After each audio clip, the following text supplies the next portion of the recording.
জেএসএফ page থেকে কিভাবে backing বিন বা বিনের কাছে প্যারামিটার পাস করতে হয় সেটা আমরা এই ফোর্থ এক্সাম্পলের মতো দেখব।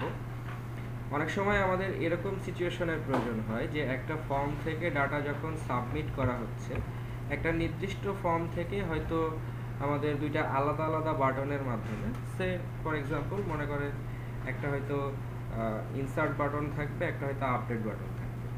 তো যখন আমরা ইউজার যখন কোনো একটা ফর্মের মধ্যে ডাটাগুলো ইনপুট করার পরে সাবমিট করবে, আমরা হয়তো চাচ্ছি যে সাবমিট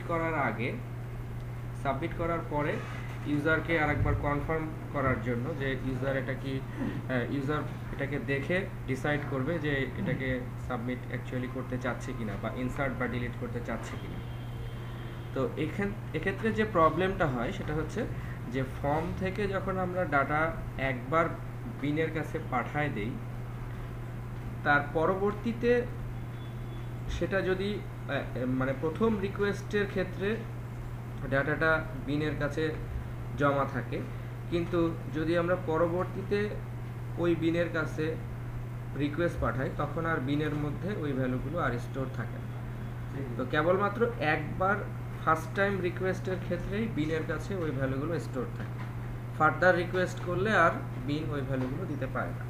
তো এখানে আমরা যেহেতু ওই মধ্যবর্তী সিচুয়েশনটা দেখব যে একবার আমরা ডাটা সাবমিট করে দিব, সাবমিট করলে সেই ভ্যালুটা বিনের কাছে যাবে, কিন্তু বিনের কাছে যাওয়া মানে মধ্যবর্তী পর্যায়ে আমরা ইউজার আবার ডিসাইড করবে যে ডাটাটা ইনসার্ট হবে না আপডেট হবে।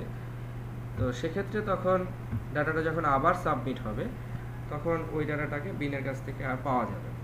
তো এই ভ্যালুটাকেই আমরা ওই বিনের কাছে বা ব্যাকিং বিনের কাছে কিভাবে পাঠাতে পারি সেটার জন্য দুইটা ওয়ে আছে, আমরা ওয়ে দুইটা দেখব। তো প্রথমে আমরা আগে সিচুয়েশনটা দেখার চেষ্টা করি যে আমরা এখানে কিছু একটা লিখলাম, সে ফর এক্সাম্পল এটা একটা ফর্মের মধ্যে একটা ভ্যালু, যে ভ্যালুটাকে আমরা সাবমিট করলাম। সাবমিট করার পরে আমরা এখানে ভ্যালুটা দেখালাম যে স্যাম্পল। এখন ইউজার এটা দেখার পরে এখন এটাকে কনফার্ম করবে। তো যখন আমি ওই পেজ থেকে সাবমিট করলাম তখন এই যে স্যাম্পল এই ভ্যালুটা বিনের কাছে জমা থাকলো, কিন্তু এখন যখন আমি বলবো কনফার্ম, বিন যদি তখন এই ভ্যালুটাকে সেভ করতে চায় তখন সে আর এই ভ্যালুটাকে পাবে না, কারণ ওই রিকোয়েস্ট টাইমে একবারই এই ভ্যালুটা ওই বিনের মধ্যে সেট করা হয়েছে। সেকেন্ড টাইম আমি এখন কনফার্ম বললে তখন এই স্যাম্পল ভ্যালুটাকে আর বিন খুঁজে পাবে না। তো যদি আমরা এখানে এখন কনফার্ম বলি, তো কনফার্ম বললে আমরা ডাটাটা এখানে আমি জাস্ট মেসেজ দেখালাম যে ডাটাটা ইনসার্ট হয়ে গেছে, অর্থাৎ এখান থেকে আমি এটাকে ইনসার্ট করলাম। আর এর পরবর্তীতে যদি আমরা এই ভ্যালুটা এর মাধ্যমে পাঠাই, এখানেও আমরা স্যাম্পল পাঠালাম, এখানে কনফার্ম করলাম, এই ভ্যালুটা আমরা দেখালাম যে এই ভ্যালুটা আপডেট হয়ে গেছে। তো এরকম সিচুয়েশন, অর্থাৎ এটা হয়তো ইনসার্টের বাটন, এটা হয়তো আপডেটের বাটন। তো ইনসার্ট বা আপডেট আমি আসলে কোন ভ্যালু থেকে এটাকে সাবমিট করছি এবং সেখান থেকে আমি কিভাবে ওই টোকেনটা পাঠাবো, যেটা কি ইনসার্ট করা হবে নাকি আপডেট করা হবে, এবং এই ভ্যালুটাকে ওই বিনের মধ্যে ধরে রাখার প্রসেসটা কি, সেটাই আমরা এখন দেখব।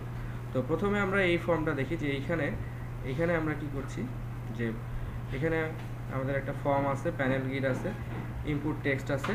এক্ষেত্রে ভ্যালুটাকে আমরা দুইভাবে পাঠাতে পারি। নাম্বার ওয়ান, একটা হচ্ছে আমরা এখান থেকে দেখি যে এই প্যারামিটারটা পাঠানোর জন্য অ্যাকচুয়ালি দুইটা ওয়ে আছে। একটা হচ্ছে ম্যানেজ প্রপার্টি, কমান্ড বাটনের মাধ্যমে যখন আমরা এরকমভাবে বাই ইউজিং ম্যানেজ প্রপার্টির মাধ্যমে এরকম করতে হবে। ম্যানেজ প্রপার্টির মাধ্যমে যদি আমরা করি তাহলে বিনের মধ্যে আমাদের এরকম একটা ম্যানেজ প্রপার্টি ট্যাগ সংযুক্ত করতে হবে। দেখেন কিভাবে, যে যদি আমরা এরকম ম্যানেজ প্রপার্টি ব্যবহার করি, এখানে আমাদের দুইটা কমান্ড বাটন আছে, আমরা দেখতে পাচ্ছি। দুইটা কমান্ড বাটনের মধ্যে আমরা এখানে চলে যাই।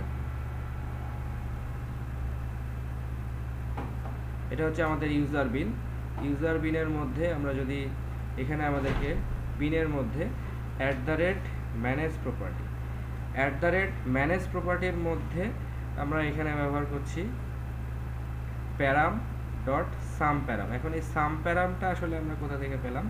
সাম প্যারামটা হচ্ছে যখন আমরা কমান্ড বাটনে ক্লিক করছি তখন ওই ভ্যালুটাকে বিনের কাছে পাঠানোর জন্য আমরা ব্যবহার করছি f:প্যারাম।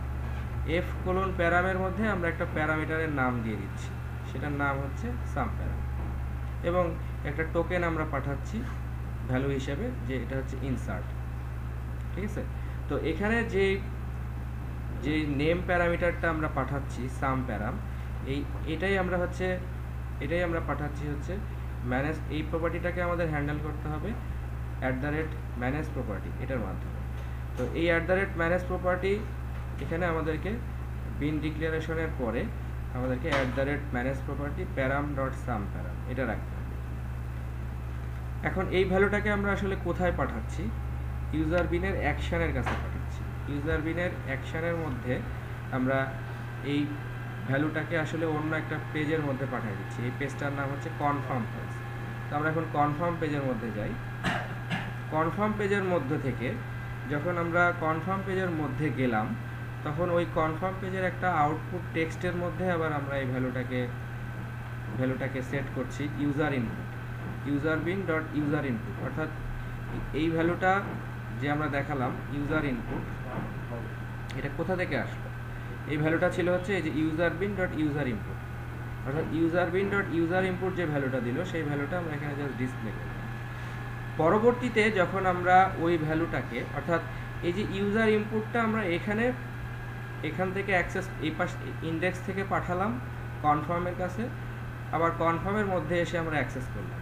ঠিক আছে, কিন্তু এখন এখানে যে কমান্ড বাটনটা আছে, দ্যাট মিনস ফাইনালি যখন আমরা কনফার্মের মধ্যে ক্লিক করব, তখন ওই কনফার্ম বাটনটা আর এই ভ্যালুটাকে পাবে না নর্মাল। তখন আমাদেরকে কি করতে হবে?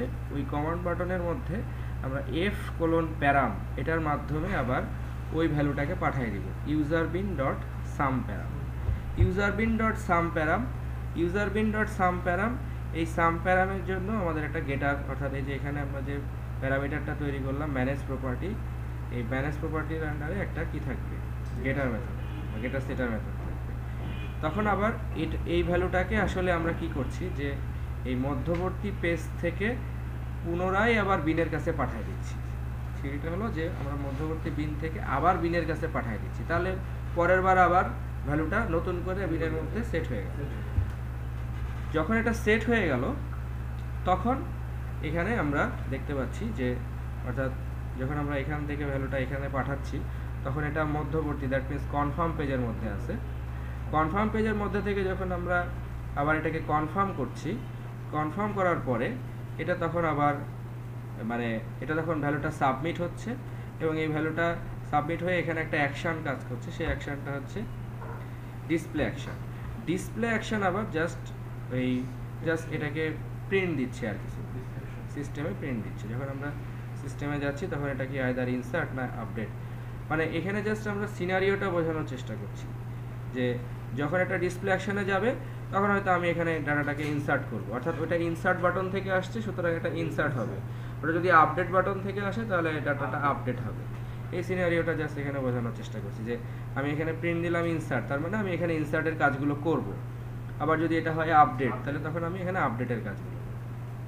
অর্থাৎ একটা কন্ডিশনের উপর বেস করে মধ্যবর্তী পেজ কিন্তু একটাই, অর্থাৎ ইনসার্টের আগে ইউজার দেখে নিচ্ছে যে ডাটা ঠিক আছে কিনা, আবার আপডেটের আগেও ইউজার দেখে নিচ্ছে ডাটা ঠিক আছে কিনা। ঠিক আছে, কিন্তু আমরা এইখানে এসে কন্ডিশনের উপর বেস করে আমাদের লজিকটা কাজে লাগাবো, যে যেটা যদি ইনসার্টের বাটন থেকে আসে তাহলে ইনসার্ট হবে, আপডেটের বাটন থেকে আসলে আপডেট হবে। কিন্তু ওই যে ভ্যালুটা যে আমরা ইন্ডেক্স থেকে যখন কনফার্মে পাঠালাম, এখন এই কনফার্মটা আসলে কার কাছে আছে? এই ভ্যালুটা আসলে আছে হচ্ছে ইউজার বিনের কাছে।